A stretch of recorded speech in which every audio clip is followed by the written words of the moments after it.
Nós estamos dando início hoje, então, aos estudos de discipulado sobre as doutrinas bíblicas, usando esse livro aqui do pastor Erickson. Muito bom, Guia de Estudos Bíblicos, volume 2, discipulado bíblico. E nós daqui a pouco vamos lá para a página de número 44, que é onde começa o estudo, mas antes disso, vamos ler aqui na página 11. Então, abre aí no prefácio. Antes, vamos fazer uma oração, né? Pedindo a Deus que nos abençoe essa jornada de estudos da Palavra de Deus e prática da sua Palavra, né? Oremos, então.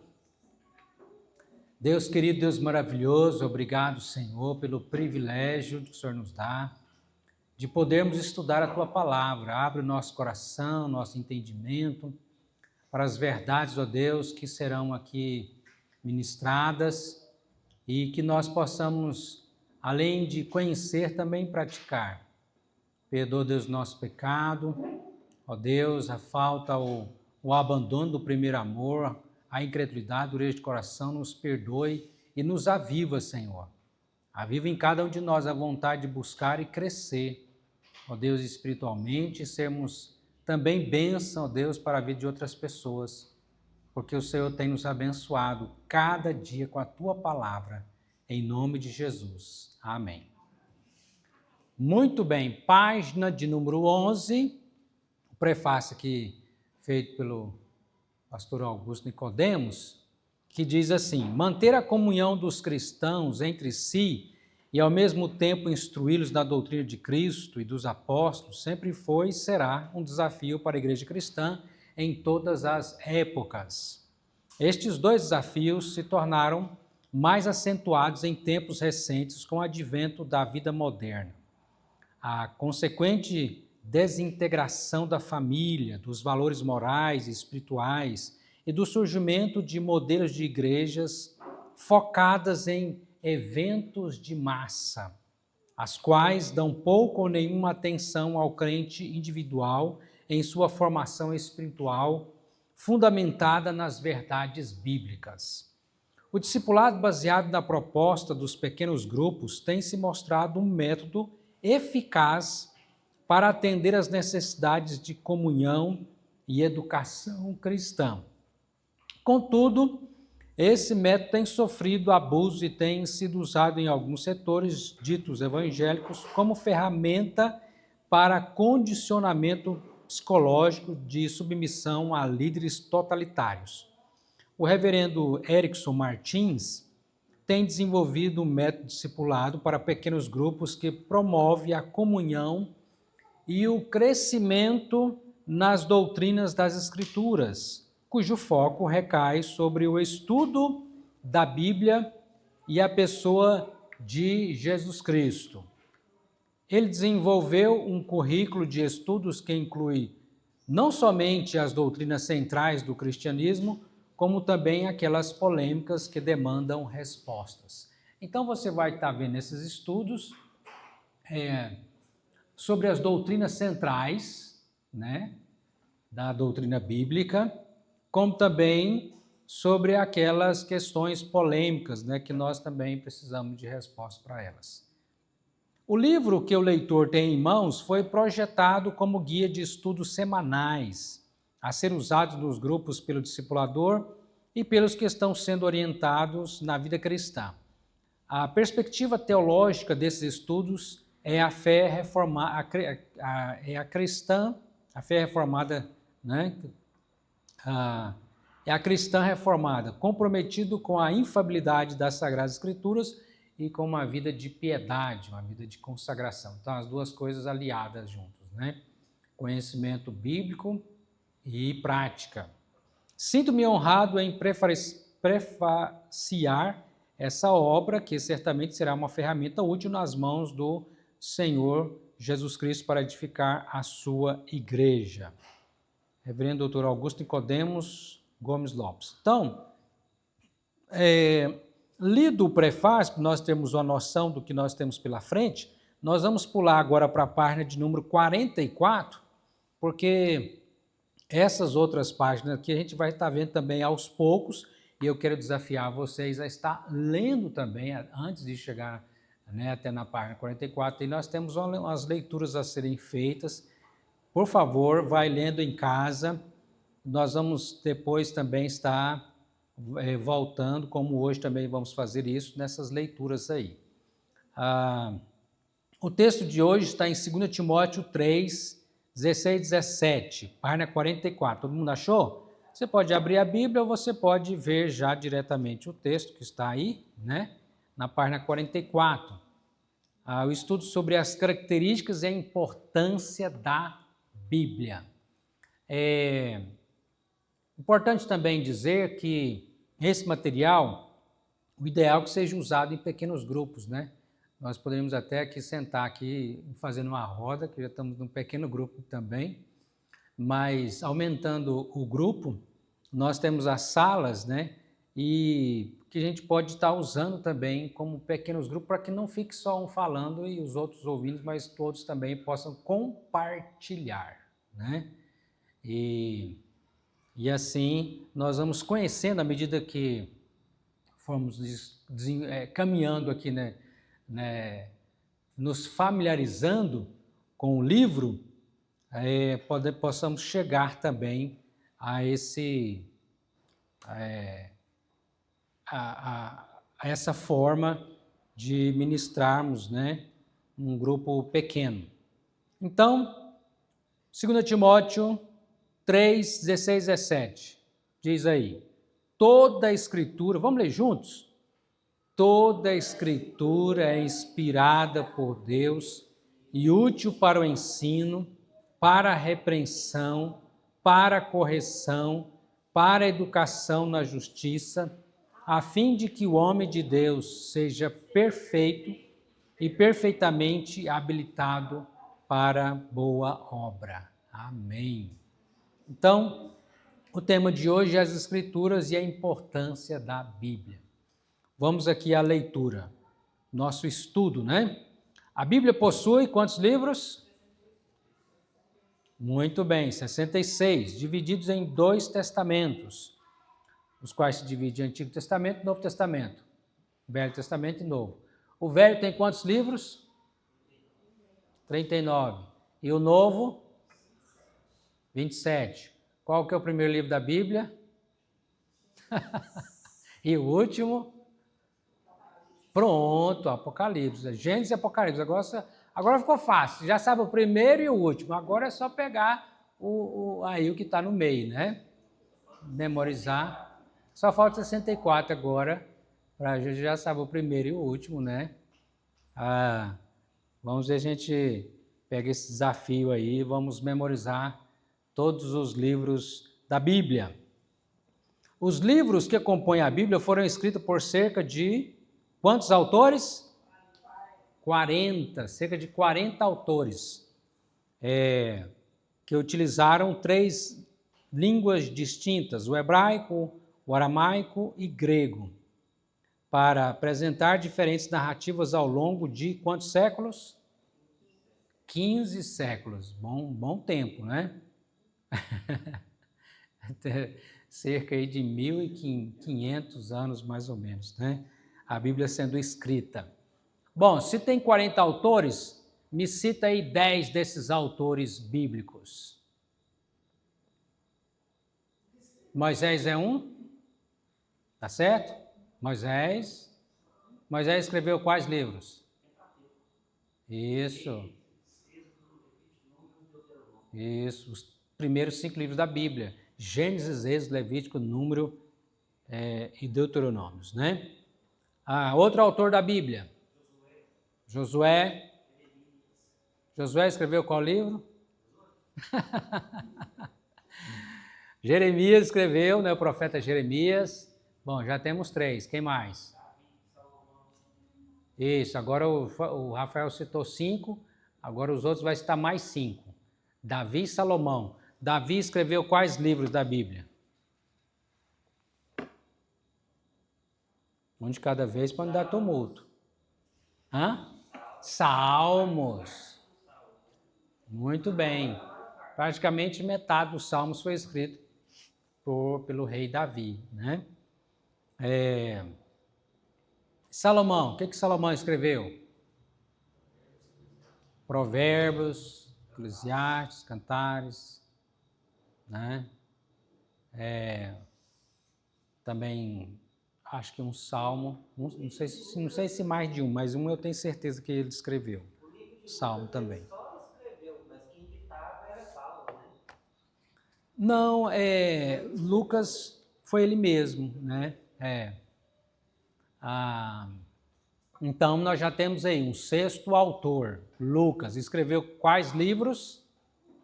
Lucas e Atos também, né? Uma curiosidade, Lucas, né, foi o único dos autores que não era judeu. Ele era o quê?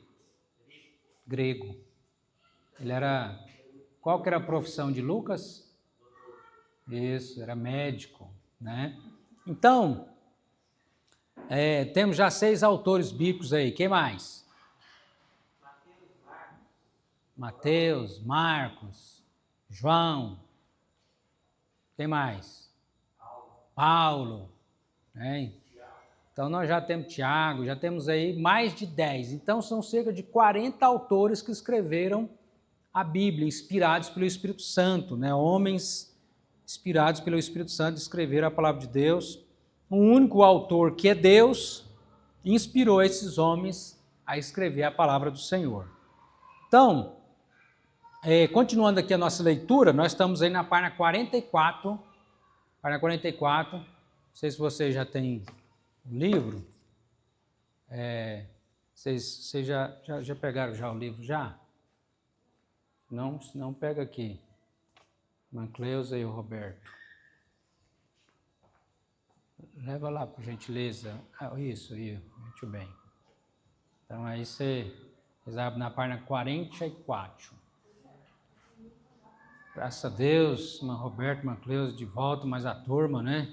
Depois de vencer os perrengues, as lutas aí com a saúde, mas Deus é bom e tem cuidado de nós, tem nos curado, né? Graças a Deus, continuemos a orar.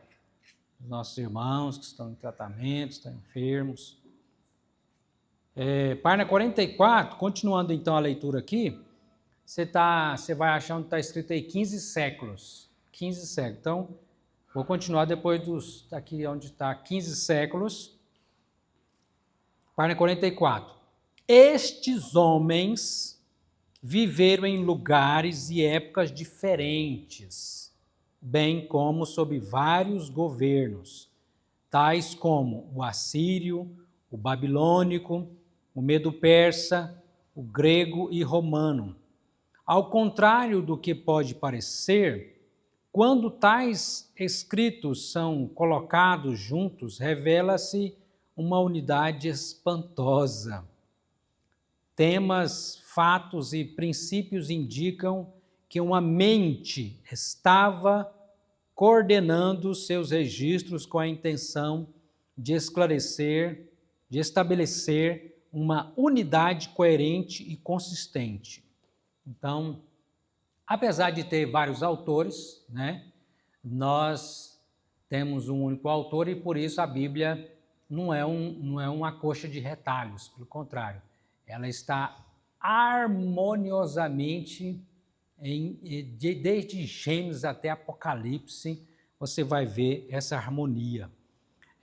Por exemplo, continuando aí, Jesus, toda a Escritura concentra-se nele, por isso que nós dizemos que a Bíblia é um livro cristocêntrico. Ele é o elo da sua unidade, da palavra de Deus, o espírito da profecia, conforme Apocalipse 19, 10.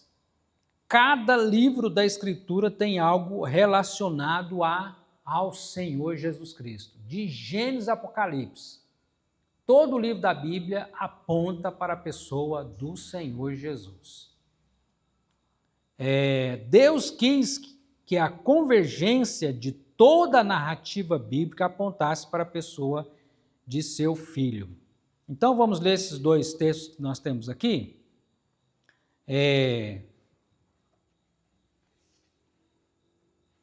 Gálatas 4:4 e Efésios 1:9 e 10.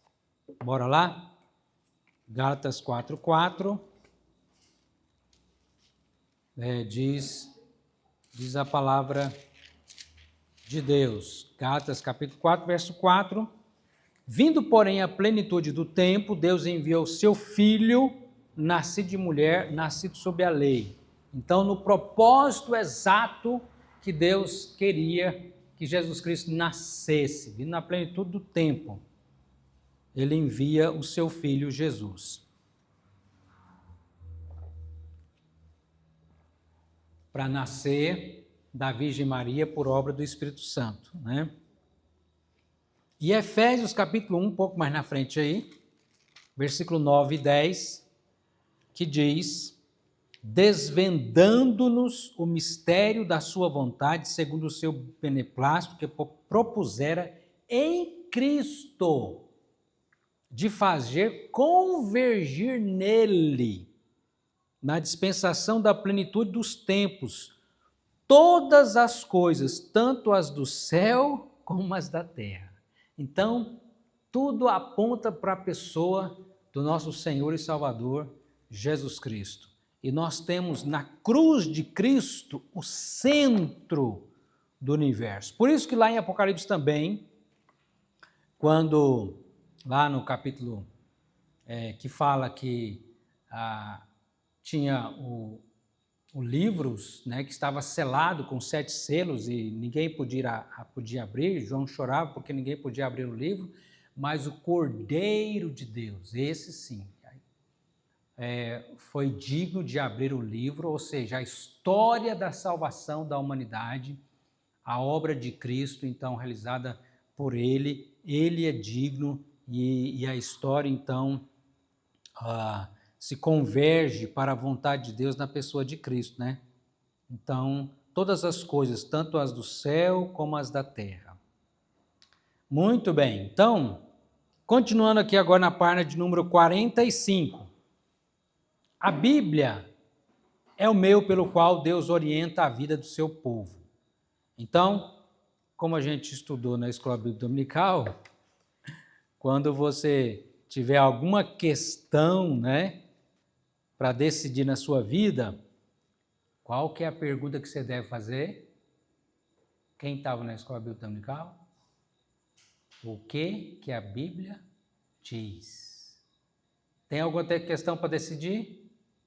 Tem alguma coisa que você quer saber sobre um determinado assunto, né? Concernente às coisas espirituais, às nossas decisões de vida, né, na vida. O que a Bíblia diz? Volta para a palavra. Então, vamos abrir no texto de Deuteronômio 18 a 22, agora no 5º livro aí da Bíblia, né? Lá no início, Deuteronômios, capítulo 18, dos versículos de 18 a 22. Deuteronômios 18, de 18 a 22.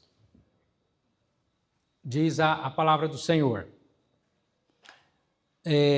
suscitar-lhe-ei um profeta do meio dos seus irmãos, semelhante a ti, em cuja boca porei as minhas palavras, e ele lhes falará tudo o que eu lhe ordenar, de modo que aquele que não ouvir as minhas palavras, que ele falar em meu nome, disso lhe pedirei contas. Porém, o profeta que presumir de falar alguma palavra em meu nome, que eu não lhe mandei falar, ou que falar em nome de outros deuses, esse profeta será morto. Se disserdes no seu coração, como conhecerei a palavra que o Senhor não falou?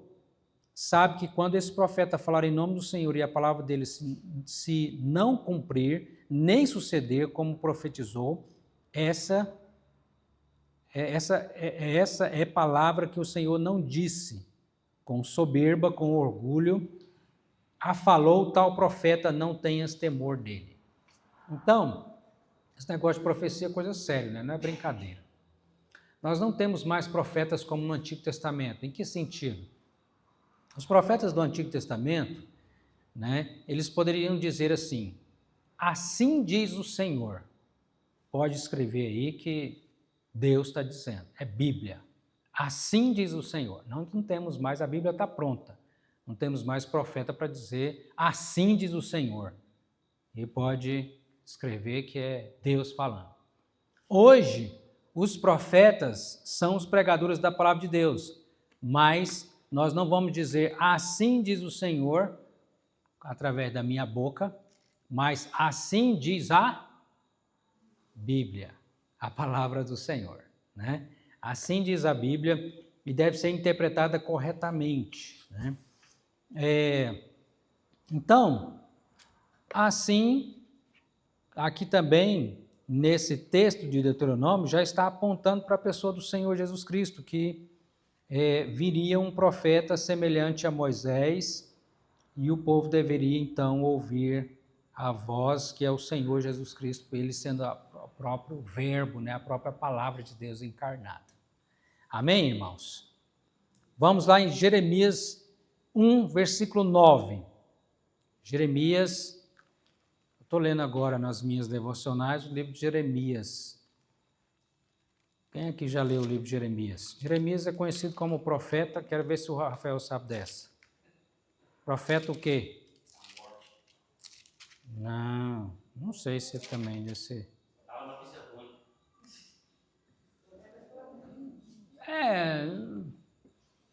Mas também tinha notícia boa também, porque não era tanto que ele estava notícia ruim, mas porque o povo, bem, muito rebelde, né? Ele falava, gente, vamos fazer assim. E tinha hora que o povo até dizia, não, tá bom, vamos fazer. Mas daqui a pouco já não fazia, não, já mudava totalmente aquilo que Deus estava mostrando para eles fazerem, né? Jeremias é conhecido como profeta chorão. Por quê? Tem até o livro de Lamentações. Porque ele profetizou, e o povo desobedeceu, e ele só podia chorar, porque o povo não obedecia, né? Então, conhecido como profeta chorão, que ele clamou, né? Chorou, vendo a tragédia chegando e vindo sobre o povo de Israel e a desobediência do povo sem obedecer. E aí nós temos o livro de Lamentações, né? Quando ele chora diante da tragédia por causa da desobediência do povo. Capítulo 1, versículo 9, achou? Depois estendeu o Senhor a mão, tocou-me na boca, e aqui Jeremias falando, e o Senhor me disse, eis que ponho na tua boca as minhas palavras. Então, o profeta tinha na sua boca a palavra de Deus. Agora, no Novo Testamento, como que é? Como que funciona? 2 Timóteo 3,16. É o texto que nós lemos, que está aqui, né? 2 Timóteo 3, nós lemos o versículo 16, 17. Quem pode ler o 16 aí para nós? Nessa versão que está na página 44, e também fala, toda a escritura é inspirada por Deus e útil para o ensino. São 4 coisas aqui, né? O ensino, para a repreensão, para a correção, para a educação na justiça. Então, assim é a palavra de Deus. Nós devemos basear a nossa vida no quê? No que a mídia está ensinando, o mundo está dizendo, o diabo está falando. Nós devemos basear a nossa vida na palavra de Deus. Você tem uma cartilha para você seguir, né? A cartilha do crente é a palavra de Deus. Como que vai ser o conhecimento das Escrituras, da palavra? Se você não conhece, vai ficar fácil de ser iludido, né? Pelas falsas doutrinas. Vamos abrir em 2 Pedro 3,16. 2 Pedro, capítulo 3, versículo de número 16, que diz: ao falar acerca desses assuntos, como de fato costumava fazer em todas as suas epístolas, aqui Pedro está falando de Paulo, nas quais há certas coisas difíceis de entender que os ignorantes e instáveis deturpam, como também deturpam as demais escrituras para a própria destruição deles. Então, Pedro está reconhecendo que Paulo era inspirado pelo Espírito Santo para escrever as escrituras, né? A pergunta: quantas cartas Paulo escreveu?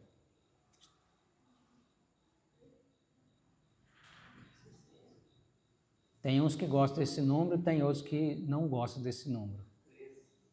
13 cartas, né? Então, vamos relembrar essas 13 cartas? Primeiro é Romanos, depois 1 e 2 Coríntios, aí vem Gálatas, depois Efésios, depois Filipenses, Colossenses, 1 e 2 Tessalonicenses, Filemão vem depois, né? 1 e 2 Timóteo e Filemão, Tito também. 1 e 2 Timóteo, Tito e Filemão. Deu certo aí a contagem? É 13 mesmo? E alguns dizem que Hebreus também, mas Isso. Alguns pensam também que poderia ter sido Paulo, não sabe ao certo se foi Paulo, se foi Apolo, quem que escreveu o livro de Hebreus. Muito bem, então, voltando aqui à página 45, a Bíblia é o meio pelo qual Deus orienta a vida de seu povo. Ela não é simplesmente verdadeira, ela é a verdade de Deus. O que está lá em João 17, que você já sabe de cor? João 17, Jesus está orando por nós, dizendo ao Pai: santifica-os na verdade, a tua palavra é a verdade. Ela não simplesmente contém a verdade, ela é a verdade. Ela não simplesmente contém a palavra de Deus, ela é a palavra de Deus. Amém? Porque tem um movimento aí dizendo que a Bíblia não é bem que ela contém, ela tem partes dela que é palavra de Deus. Tem que atualizar a Bíblia, né? Que hoje já não está mais, nós estamos evoluídos agora, no século XXI. Coitados, né? A Bíblia, ela é um livro muito atual, né? O livro de Hebreus está no Novo Testamento, então eles falam que às vezes não sabe quem escreveu, se foi Paulo. Não, Moisés já estava no céu já. Hebreus é bem depois, né? Aí não sabe se foi Paulo, se foi Apolo, porque não tem lá registrado, eu escrevi tal carta. Paulo deixou nas suas cartas, né? Eu, apóstolo Paulo, escrevo aos crentes de Corinto, de Éfeso, de Roma e tal e tal. Na carta dos Hebreus não tem, já começa já a carta sem ter esse título, né, de quem escreveu. Não sabe, e também no final não fala também. Também geralmente tinha a assinatura de Paulo. Então, por isso que não sabe ao certo quem escreveu Hebreus. Então, a palavra de Deus, ela é a verdade. Outros argumentos, como confiabilidade histórica e arqueológica, unidade ou harmonia interna, cumprimento das profecias, influência transformadora sobre pessoas em todos os tempos e sabedoria elevada apenas reafirmam sua autoridade e inspiração divinas. É impressionante, irmãos. A Bíblia é um dos livros, é o mais traduzido e também o mais atacado e o mais perseguido em todas as épocas, né? Porque Satanás sabe que a palavra de Deus muda as pessoas e muda as famílias, as sociedades, as nações. E então ele tentou, né, juntamente com os homens perversos e maus, destruir a Bíblia, né? Mas jamais conseguiu e nem conseguirá. Mas a palavra de Deus, ela tem influenciado milhares de pessoas durante as gerações, né? E hoje mesmo, né, a Bíblia tem sido uma influência poderosíssima, né, na vida de milhares de pessoas que tiveram as suas vidas transformadas, né, pela palavra de Deus. Você mesmo, né? Você mesmo, a simples leitura das Escrituras, né? Uma simples leitura, já somos abençoados ao ler a Bíblia, né? Ao ler as Escrituras. Então, há uma conexão do Criador, do autor, com a criatura, né? Porque a Bíblia é essa grande carta de Deus que ele enviou a nós. Então, segunda parte, continuando aqui na página 45, a mensagem da Bíblia ela é central e é clara. É fato que algumas partes das Escrituras não são fáceis de entender, porém aquilo que é necessário para a conversão de um incrédulo à fé e à obediência é de fácil compreensão e não apresenta contradições ou caráter duvidoso. O que está escrito lá no Salmo 19, versículo 7? Vamos ver lá? Muito bem.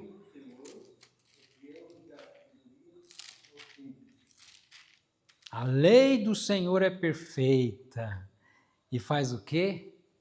Restaura a alma. Sua alma foi restaurada pela palavra de Deus? Você tem experiência disso na sua vida? Também o Salmo 119, versículo 130, que diz: a revelação das tuas palavras esclarece e dá entendimento aos simples. Então, seja o semi-analfabeto, ou talvez até o analfabeto que não consiga ler, mas pode ouvir, por isso que Apocalipse diz que bem-aventurado, feliz aqueles que ouvem, que leem, que ouvem, que guardam as profecias da palavra de Deus, né?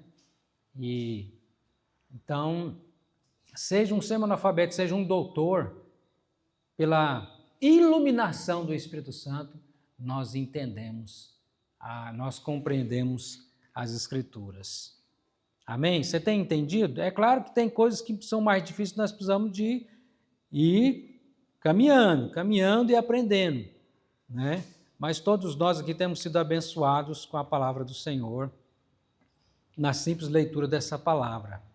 Embora ordene muitos deveres específicos, o foco bíblico está no amor redentivo de Deus ao homem por meio de Jesus Cristo. Essa é a grande mensagem da Bíblia, né, irmãos? O que está escrito em João 3,16, que resume muito bem isso aí? Vamos falar juntos, de cor? João 3,16?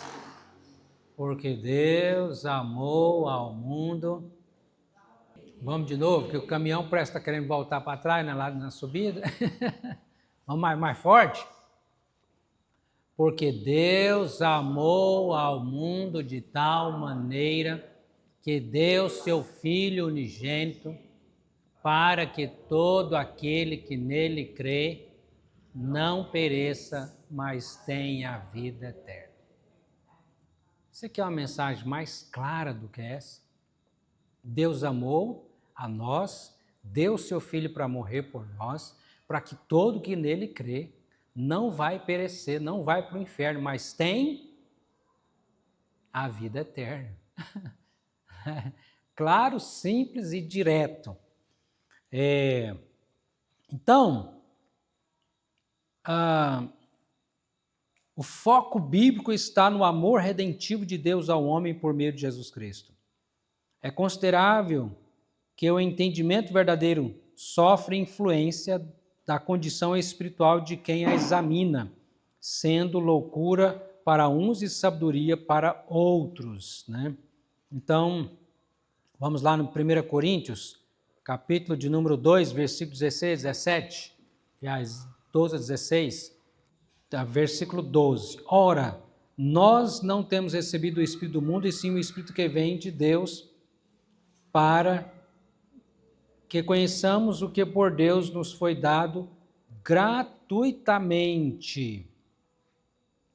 Disso também falamos não em palavras ensinadas pela sabedoria humana, mas ensinadas pelo Espírito, conferindo coisas espirituais com espirituais.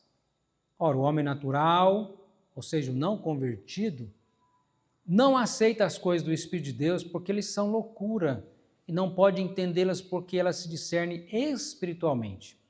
Porém, o homem espiritual julga todas as coisas, mas ele mesmo não é julgado por ninguém, pois quem conheceu a mente do Senhor que o possa instruir? Nós, porém, temos a mente de Cristo. Então, a vez que o Espírito Santo converteu o seu coração, você passa a entender, né, a palavra de Deus, porque o Senhor vai nos ensinando, e você vai aprendendo cada dia um pouco mais. Talvez você fale assim, pastor, mas eu leio, não entendo nada. Mas deixa eu perguntar uma coisa para você. Quando você foi para a escola aprender a ler e escrever, a professora já deu um texto para você e falou assim, lê aqui para mim. Foi assim? E você já foi lendo? Não, né? Você começou a... Como que você aprendeu a ler? Pelo menos no meu caso foi assim, né? Foi aprendendo as vogais, né? Quais são as vogais? Muito bem.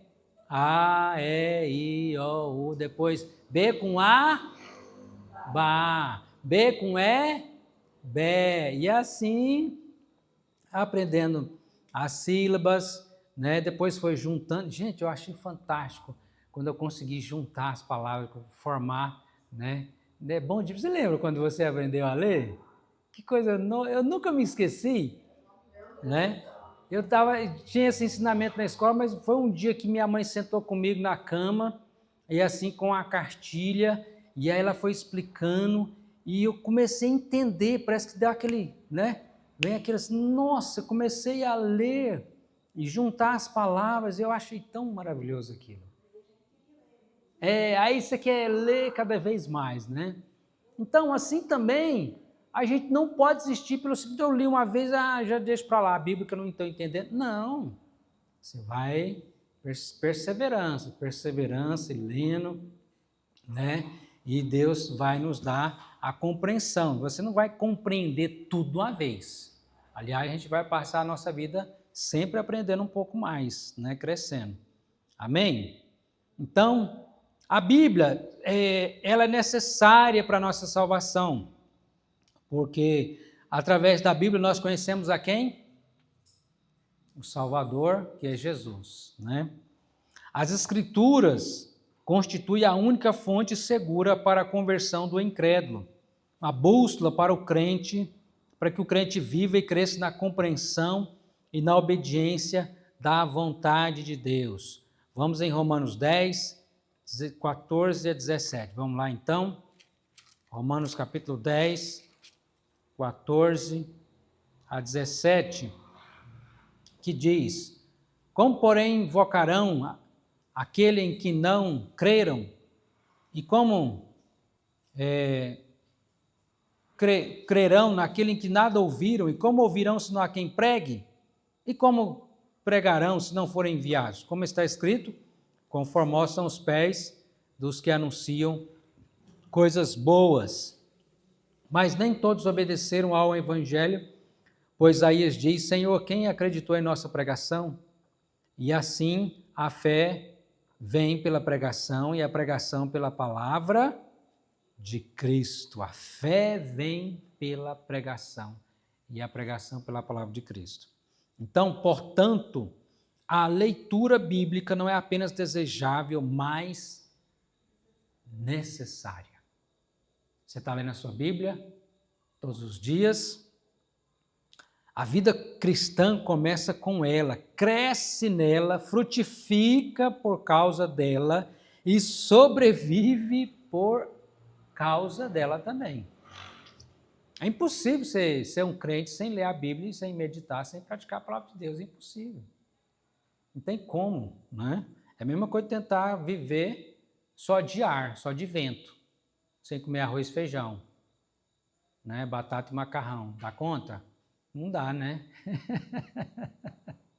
Tem que comer. Nosso corpo necessita, assim também a nossa alma necessita da palavra de Deus.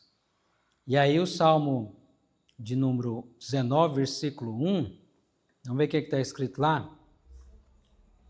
Quem já achou aí? Salmo 119, versículo 1, bem-aventurado, significa feliz, os irrepreensíveis no seu caminho, que andam na lei do Senhor, que conhece a palavra de Deus e anda, o seu caminho é guiado pela palavra de Deus. 1 João 5, de 3 a 5, bora lá perto do Apocalipse.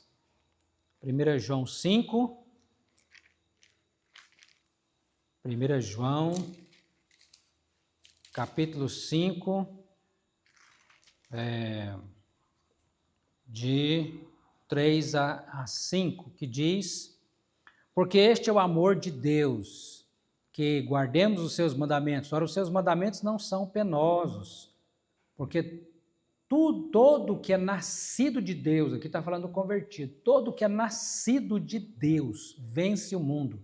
E essa é a vitória que vence o mundo, a nossa fé. Quem é que vence o mundo, senão aquele que crê ser Jesus, o Filho de Deus? Então, assim nós crescemos nosso relacionamento com Deus. Negligenciar a palavra de Deus é negligenciar a sua revelação, né? Portanto, as Escrituras são fundamentais, razão pela qual devem estar no centro das nossas reflexões, convicções e ações. Qual a perguntinha que nós aprendemos na Escola Bíblica Dominical? Que vale a pena a gente relembrar e praticar todos os dias. O que a Bíblia diz? O que a Bíblia diz? Então aprendemos essas 3 coisas sobre a Bíblia hoje aqui. A Bíblia é o meio pelo qual Deus orienta a vida do seu povo. Sua mensagem é central e clara e elas são necessárias para a salvação. Virando a página aí, nós vamos aprender a fazer um negócio aqui. O nosso tempo já está se esgotando. Na página 46, você em casa vai ler, nessa semana, o texto de João 15, de 1 a 8, né? Para discussão, quais são as principais características da Bíblia? Isso aqui é com relação ao estudo de hoje, né? Quais são as principais características da Bíblia? Ela é inerrante, nós vemos aqui a unidade da Bíblia, a necessidade da Bíblia para a nossa salvação, ela é central, é clara, ela aponta para quem? Jesus, né? De Gênesis a Apocalipse, né? Ela orienta o povo de Deus, então, são características da palavra de Deus. A outra pergunta fala, por que devemos crer que ela é a verdade de Deus? Por que você e eu devemos crer que a Bíblia é a verdade de Deus? Porque ela é inspirada por Deus, né? Porque o próprio Deus assim o diz, né? Ela é a verdade de Deus. Então, considerando sua importância, como devemos valorizar o seu ensino? Parabéns a você que está aqui hoje, porque você está fazendo o quê? Valorizando o ensino da palavra de Deus, né? Parabéns também daqueles que às vezes não podem vir por motivo de enfermidade, mas estão também buscando ouvir, crescer, né, na palavra do Senhor. Amém? Na página 46, nós temos aqui, aplicações deste estudo devocional para a semana. João 15, tarefinha de casa, viu, gente? Esse aqui tem tarefa de casa para nós. E aí, quinta-feira que vem, se Deus quiser, nós vamos começar pela tarefa de casa, né? Você a prática da semana. E aí, nós vamos ler como explica aqui a página 47, depois nós vamos lá na página 33 para você entender, para você ler também, entender como é que funciona essa minha devocional semanal. As características e a importância da Bíblia. João 15, de 1 a 8. Então você vai fazer essas perguntas para o texto que você vai ler em casa. Qual é o ensino central desse texto lido? Qual que é o centro desse texto lido, né? Que relação há entre o ensino do texto e a pessoa de Jesus? O que esse texto fala sobre Jesus? Que compromisso pessoal você deve fazer diante desse ensino? Ou seja, qual que eu vou aplicar para a minha vida aqui de acordo com João 15, de 1 a 8? E escreva uma pequena oração considerando a devocional dessa semana. Olha que legal. Gente, bom demais. Se nós fizermos isso aqui, o que vai acontecer com a sua vida espiritual? Ó, você vai decolar. Agora, se você pega o livro aqui, né? Chega lá na sua casa, deixa lá. Pronto, esqueceu, né? Esqueceu a sua Bíblia. Deixa ela pegar poeira. Aí não cresce, não desenvolve, né? Misericórdia! Então vamos aqui na página 33. Abre aí na página 33. Ensinando. Meu objetivo era ler isso aqui também, mas não deu tempo. Mas você pode ler em casa, na página 33 até a página 37, que vai te explicar, a te ajudar a fazer a sua devocional. Pelas perguntas lá, você já consegue, com certeza, né? Mas você quer aprofundar um pouco mais? Então, tem aqui na página 33, ensinando como fazer essa devocional de cada semana, né? Tá certo? A 33, 34, 35, está explicando aí até a 37, né? Se quiser pode ler também até a 39. Ok, meus queridos e queridas de Jesus? Então, vamos juntos. Eu sei que tem alguns aqui que, graças a Deus, já tem o costume de ler a Bíblia, fazer a sua devocional todo dia, né? Então, eu queria sugerir o seguinte, continue, né? Por exemplo, eu estou lendo o livro de Jeremias, né? Eu estou lendo a Bíblia, comecei lá em Gênesis, estou indo na sequência. Entrei agora, estou no livro de Jeremias. Então, você vai tirar um dia, desse dia das semanas aí, os 7, né? Tira um dia para você fazer isso aqui. João 15, de 1 a 8. Né? Se você já faz a leitura de devocional de sequência que você está fazendo, continue fazendo. Tira aí um dia aí para você fazer, um dia da semana, pode até usar como no culto doméstico, né? Vai ser uma bênção. Amém? Há alguma dúvida? Não? Então, bora pedir a Deus que nos ajude a praticar. Amém? Oremos. Deus querido, Deus maravilhoso, obrigado pelo privilégio que nós temos, ó Deus, de ter a Bíblia traduzida no português para que a gente possa ler, meditar e praticar e crescer na Tua palavra. E o Senhor mesmo que orou por nós, ó Deus, conforme João 17:17, santifica-os, ó Pai, na verdade, a Tua palavra é a verdade. Que nós possamos cooperar com o Teu Santo Espírito nessa santificação que o Senhor quer operar e está operando em nós. Por isso, ó Deus, possamos ser cooperadores com o Teu Espírito, lendo a palavra, meditando, praticando, fazendo a nossa devocional. Nos ajude, ó Deus, todos nós termos essa prática, ó Deus, a cada dia, e assim crescermos na graça e no conhecimento do Senhor Jesus Cristo. Obrigado, meu Deus. Assim oramos agradecidos em nome de Jesus. Amém.